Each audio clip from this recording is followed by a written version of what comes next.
WHO के अनुसार मोटापा दुनिया के सबसे बड़े स्वास्थ्य संकटों में से एक है, जो कि 80 करोड़ लोगों को प्रभावित करता है और लाखों लोग जोखिम में हैं। इसके बारे में जागरूकता फैलाने और इसके उन्मूलन की दिशा में कार्रवाई को प्रोत्साहित करने के लिए हर साल 4 मार्च को विश्व मोटापा दिवस मनाया जाता है।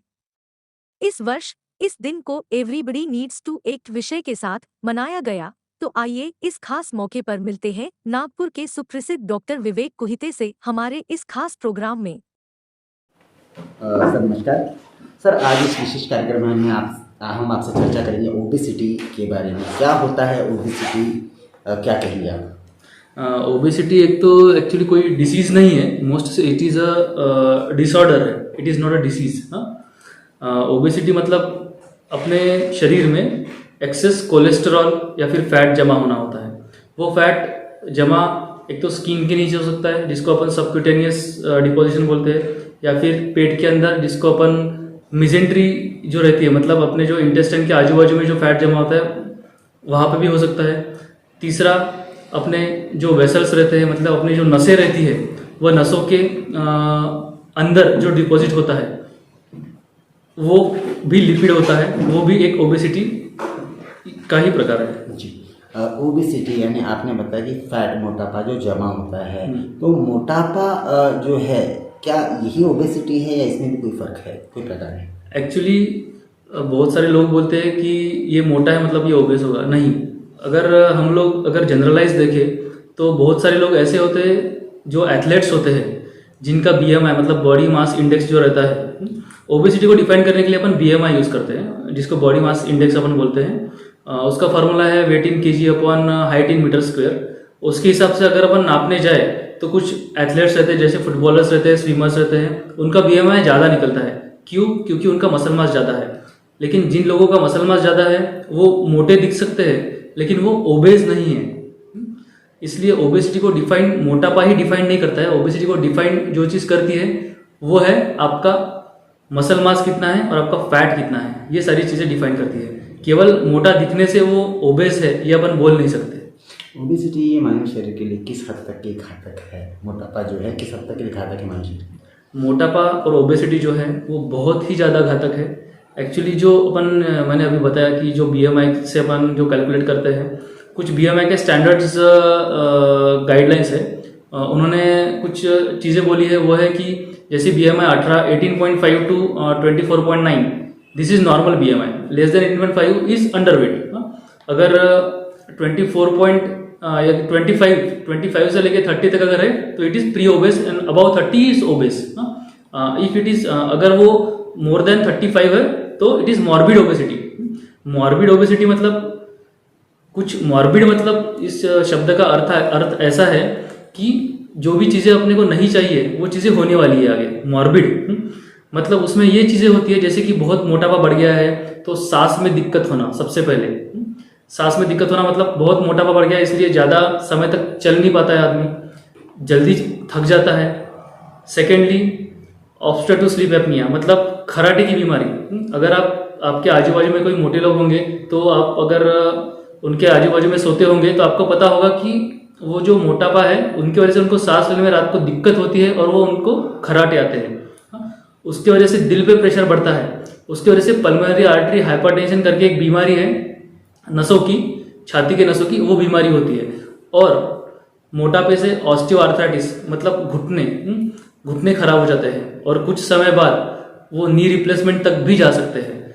मोटापे में सबसे इंपॉर्टेंट है डायबिटीज़ का रिस्क होता है। जैसे जैसे मोटापा बढ़ता है वैसे वैसे शरीर को ज़्यादा इंसुलिन की गरज पड़ती है।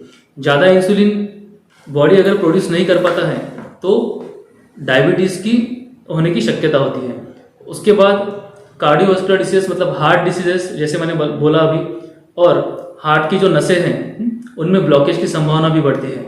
और ऐसे बहुत सारे आजार है, बहुत सारे बीमारियां हैं जो ओबेसिटी से रिलेटेड है।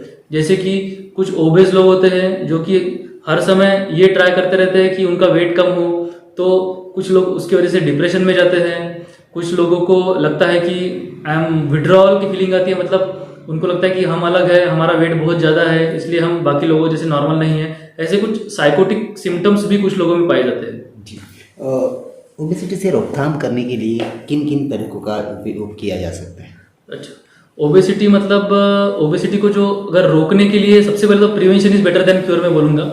ओबेस होने के बाद करना वो थोड़ा मुश्किल होता है, ऐसा नहीं कि इम्पॉसिबल है, थोड़ा मुश्किल है, लेकिन ओबेसिटी के पहले उसको प्रिवेंट करने के लिए जो चीज़ें करनी है, सबसे पहले तो कैलोरी इनटेक। हाँ, सबसे पहले जो अपन दिन भर में जो भी एक्टिविटीज करती है, अपनी जो कैलोरी खर्च हुई है या फिर खर्च होने वाली है या फिर खर्च हो रही है, उसको कैलकुलेट कीजिए। अपन डेली कितना इनटेक ले रहे हैं उसको कैलकुलेट कीजिए, रफली एस्टिमेट मिल जाता है। अगर जैसे कि चाय में 80 कैलोरीज होती है, एक रोटी में 60 कैलोरीज होती है, ऐसा कैलकुलेट कर करके अपने को एक रफ एस्टिमेट मिल जाता है अपन कितना कैलोरी इनटेक ले रहे हैं या फिर कितना एक्सपेंड कर रहे हैं, एक्सपांड कर रहे हैं।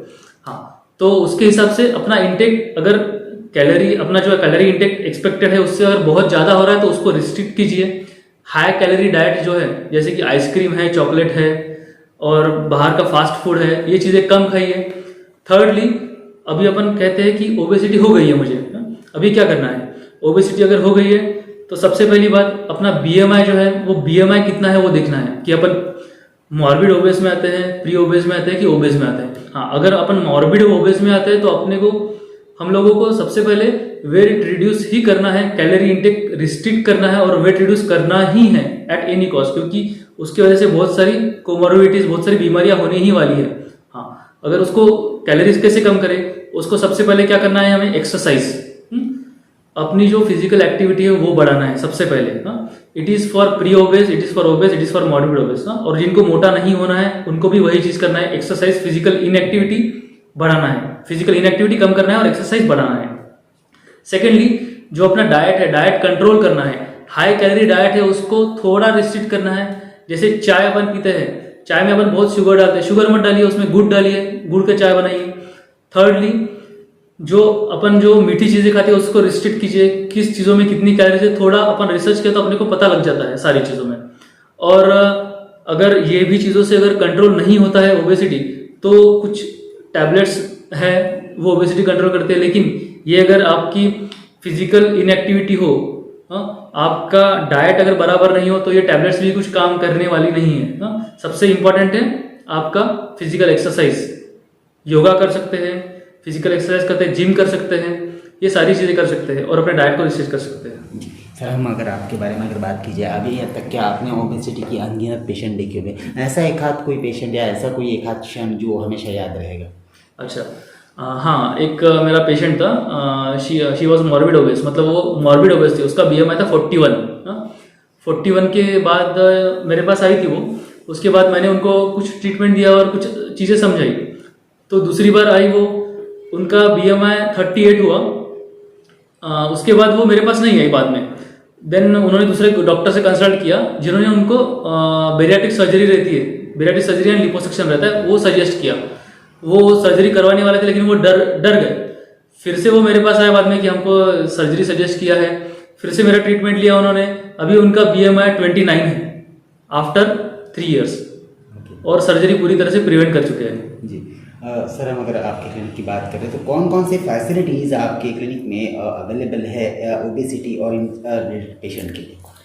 ओबेसिटी के लिए तो हम सबसे पहले तो ओबेसिटी का जो कारण है वो ढूंढते हैं, यानी कि डायग्नोस्टिक फैसिलिटीज अवेलेबल है यहाँ पे। जैसे ओबेसिटी के अन्य कारण होते हैं, सिर्फ फिजिकल इनएक्टिविटी और या फिर ज़्यादा डाइट लिपिड या ज़्यादा ऑयली डाइट लेना, यही नहीं है, बाकी कुछ पैथोलॉजिकल कारण है, मतलब कुछ विकृतियाँ होती है शरीर में, वो जैसे कि कुशिंग सिंड्रोम होता है और कुछ फैट के डिसऑर्डर्स होते हैं। ये सारी चीज़ों का हम पता लगाते हैं और इनको ट्रीट करते हैं। हमारे पास डायग्नोस्टिक फैसिलिटीज़ है, जैसे थायराइड की बीमारी भी है, थायराइड की बीमारी में भी ओबेसिटी होती है।